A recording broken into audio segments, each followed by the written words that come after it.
What's up guys, it's Brad and today we're going to be talking about Steel Brigades. So if you're a serious Joe collector, you probably know about 3D Joes, which is a website by my good friend Carson Metaxas. He created this as a visual guide for collectors to view figures and vehicles as well as artwork. And as I said, we're going to be talking about Steel Brigades, so let's get started.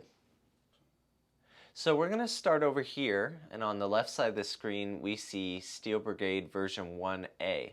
Now every Steel Brigade figure is different in some sort of way. So with version 1A we have Airborne's torso, Scrap Iron's legs, and Gung Ho's waist right here.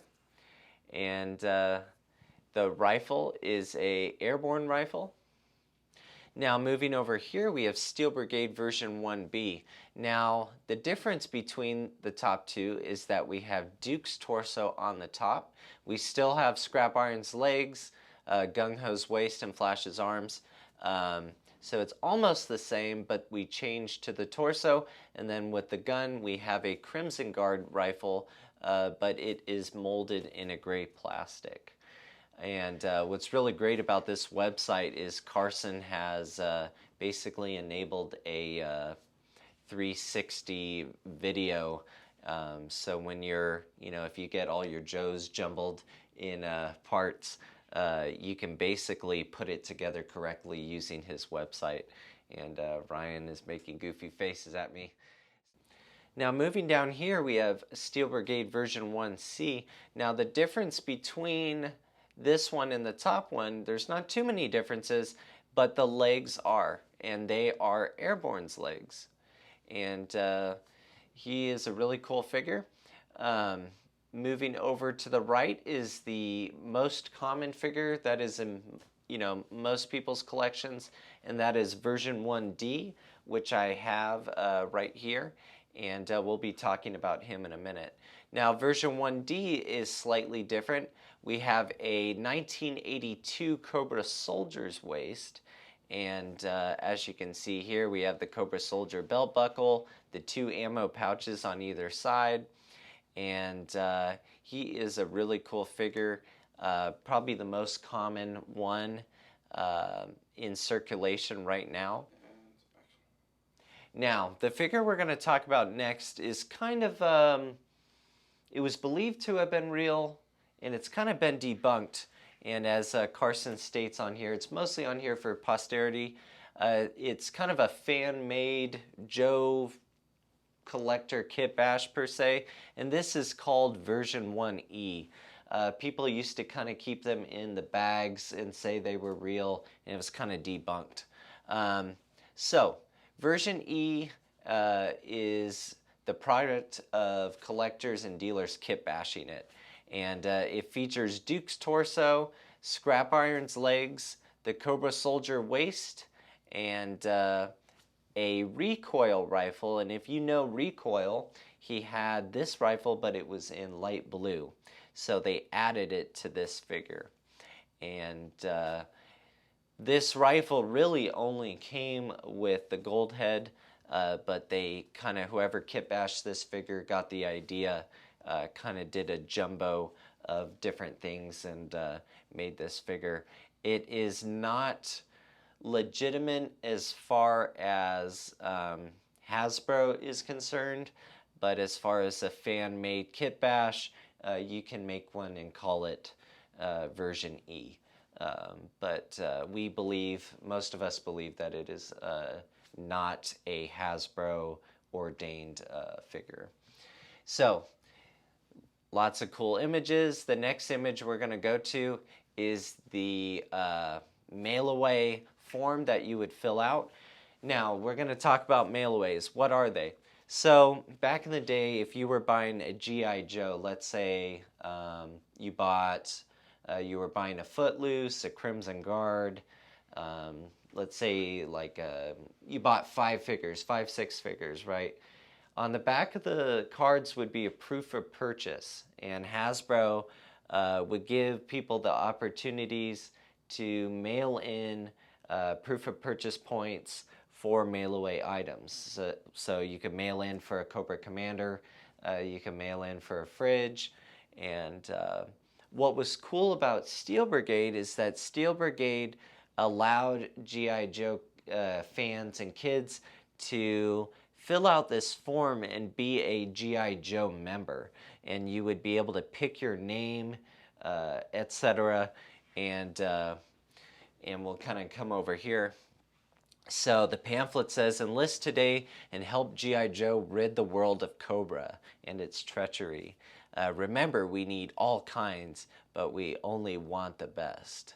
So the kid would kind of get this pamphlet, and they would go through, and you would make up your own special G.I. Joe code name. It's really cool when we get collections. So this flag point right here would be a proof of purchase, and whatever the quota Hasbro would need to get the particular mail away would be the amount of points that you would have to get. Some figures were certain points, some vehicles were more points. So it depended on what you bought, and those were incentives set by Hasbro, you know, like to increase sales and get that way you could get the mail away. So up here, this is the form like we were talking about for the Steel Brigade, and we're just going to go over it. So you would kind of read about it. You could be the next member of G.I. Joe, and right here on line 1 you can make up your own code name. So let's say you want to be code name Seal. You could put you know, SEAL on here, and then you would choose your character, and you could either be a leader, a corpsman, or a loner. So let's say you wanted to be a SEAL. We might classify you as a leader. Or let's say you wanted to be a Army Ranger.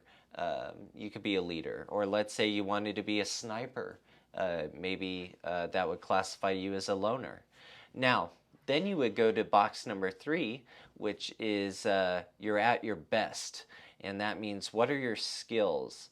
So in the heat of action, you have high energy.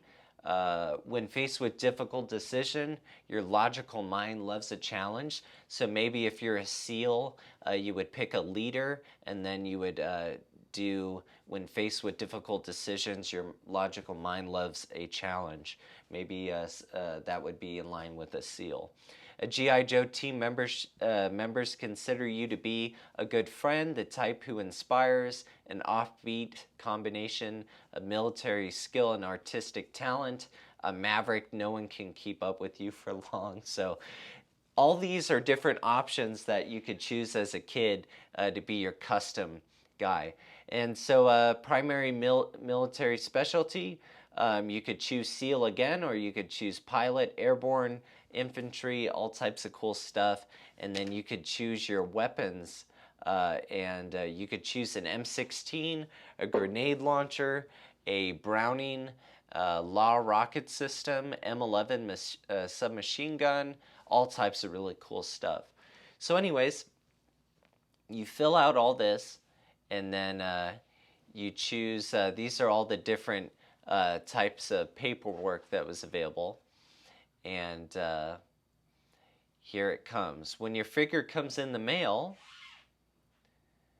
this is what it would look like. So we're going to move over it here. So this kid got a Steel Brigade version D, and whoever this kid was, as you can see, we have some foreign writing at the top. This is in French, and this is a Canadian file card. So this kid, when he filled out his stuff, he was a Canadian, and his figure came to him there. His name was Alex M, and we even have his address, so we'll just kind of cover that up a little bit. But we're going to go over what he filled out on his form. So his code name is Whisper. That's kind of cool. Very unique. I haven't seen that name before. That's a good one. Alex, if you're watching, you're awesome. So he was a pilot. He was his specialty was counter-espionage, so spying. His weapons are a laser rifle and a reflex crossbow. He is an expert in martial arts, kung fu. Um, so his school training, he went to Recondo school. So Recondo, the jungle fighter, must have been his trainer. He went to Ranger school and military intelligence school. Now, if you're in the military and you're hearing me read all this, you're like, how is this possible? He's a pilot. He went to Ranger school and Recondo school. But obviously, that was the cool thing about G.I. Joe is that there was a lot of realism in it as what as far as some of the vehicles they used were real life vehicles and weapons, but also there was the make believe aspect to it. So he has, and this is very funny. So command comes naturally to Whisper. His self-assurance as well as his ability to leave men in difficult situations is evident as he guides his fellow officers in dangerous combat. Whisper has an extraordinarily bright mind. His skillful calculations and strategic planning by the book enable his team to always be one step ahead of Cobra. Whisper is truly fascinating, for although he has proven his abilities as a fine soldier, his talents reach far beyond the battlefield. A closer look at Whisper reveals a brilliant artistic mind. So that is what Alex Matovich chose to be. And he got this file card, which is unique from most file cards, obviously, because the ones in the store you would cut out and it would be much smaller. The Steel Brigade ones would be a little bit more special, and they would come with a Steel Brigade patch like this, and you could iron it on your jean jacket, or let's say you had your grandpa's, or like Carson. I believe Carson's grandfather was in the military, and his dad, I think Carson may have had a Vietnam jacket, and he probably could have put the patch on it.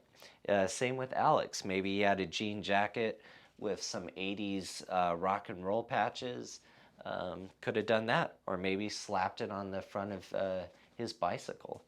So, version D aside, and as you can see, somebody probably changed hands at one time, and kids would write their initials on the bottom. So that's kind of cool. So, as you can see, to the right of that figure is something pretty special. And this is a Steel Brigade version D. And we're going to move up here real fast. Now, while we're talking about patches, as you can see on Carson's website, we have the different varieties of patches here. So, to the far right, we have the gold head patch, which is what goes with this figure. And then we have early versions of the patch, which have a white backing, and later versions have a black backing. And this Steel Brigade version 2 patch, we kind of have a light gray backing. So next to the gold head Steel Brigade patch, we have a gold head figure. And this is the hardest to find of the Steel Brigades. And this one is actually currently on our website. And he is a really cool figure. Now, in my hand over here, we have a form that was sent out to the owner, and it says, "Dear customer, thank you for your response to our offer. We wish to inform you that there will be a delay in the shipment of your order. Our supplier has assured us that additional merchandise will be received shortly. Every attempt will be made to ship your order within 30 days shown of this notice. If you do not wish to wait and prefer a refund, please detach the left stub and return this prepaid postcard." So this kid had sent in a offer to get a Steel Brigade figure. So when this kid mailed in to get this figure, they basically were telling him here that there was going to be a delay on the item, and if they wanted a refund, they could detach this stub to get a refund, but they were patient, and obviously it paid off. Now, Steel Brigades, back in the day, they were, pretty easy to obtain. The gold head was the most expensive of the figures, Recently, it has risen to about 900 to about 1400, 1200 around there, depending on if it has the patch. Now, not everybody got this postcard, so this is a pretty special piece. Now, what makes this figure kind of hard to complete is this backpack. As you can see, it is different than the other backpack. This one we know comes with Tiger Force Duke. A lot of people get this at first, kind of newbies, and they say, oh, I got the Goldhead Steel Brigade backpack, I got it. And we have to inform them that they in fact don't. Now, another rookie mistake is a lot of people get a Food Fighter backpack, which is kind of similar to the Goldhead Steel Brigade backpack in color.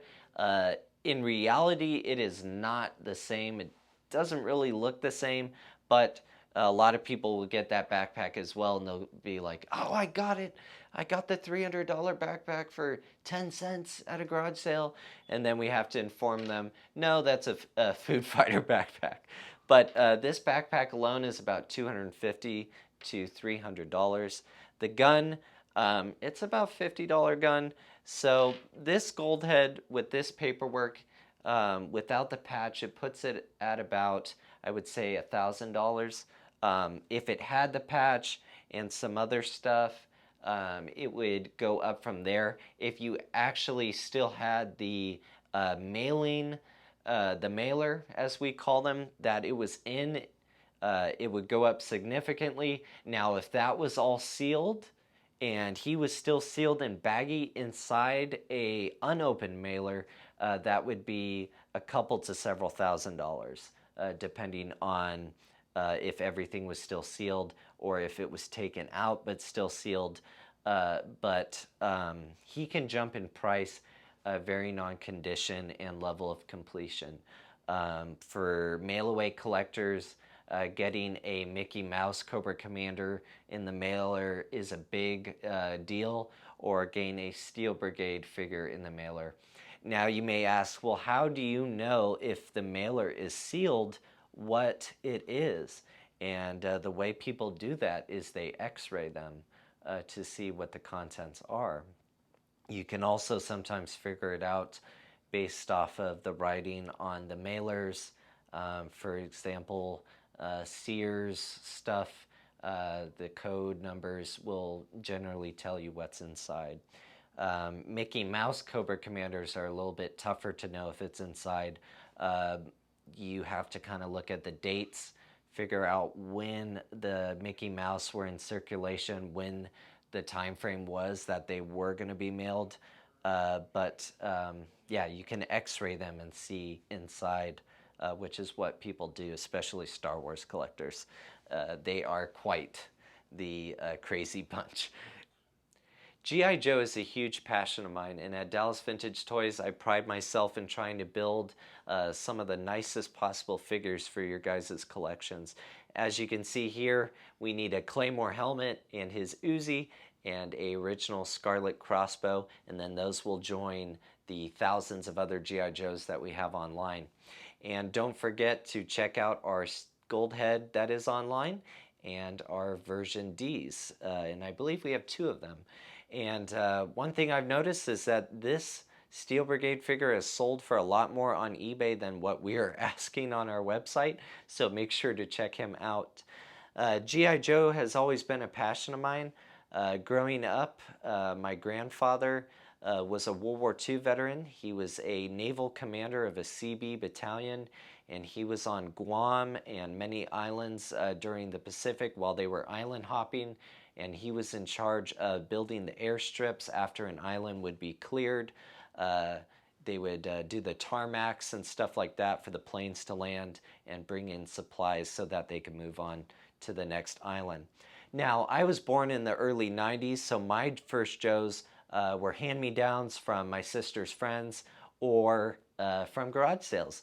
And my first 2 Joes that I can remember was a beat-up Recondo and a beat-up Footloose. And I think I had some of the keychain G.I. Joes as well. And obviously they started doing the O-ring remakes, so I had lots of those growing up. And once I went to college, I discovered a little toy store called Kelly's Toy Stop. And in college, I had a couple vintage G.I. Joes, but I was kind of into Corvettes at the time, and that's where my money was going. But once I graduated, I started buying more and more. And one Christmas, my wife got me some G.I. Joes, and then we went to the Chicago Toy Show, and I had been buying from Dallas Vintage Toys at the time, and so the collection started going. And to date, I am almost done with completing a master set, just missing a couple Mortal Kombat and Street Fighter stuff and some later 90s G.I. Joe items. But I really get excited when we buy collections. It's real fun to build the vehicles and build you the nicest figures possible, as I've said. And I hope you guys enjoyed this video. And shout out to Carson for creating 3D Joes. It is a wonderful website that many of us collectors enjoy and cherish. So thank you for that. Make sure to check out DallasVintageToys.com for all of the cool Joes and vehicles that I've built. And remember that you can also put large expensive items on layaway, such as this flag behind me. Joe Davis, a friend of ours, he is a trauma nurse or surgeon, I believe, one of the two, and he lives out of state, and he put this on layaway, paid it off, and he's going to come in on a road trip and pick it up. So that is another option that you can do. But yeah, DallasVintageToys.com, yo Joe.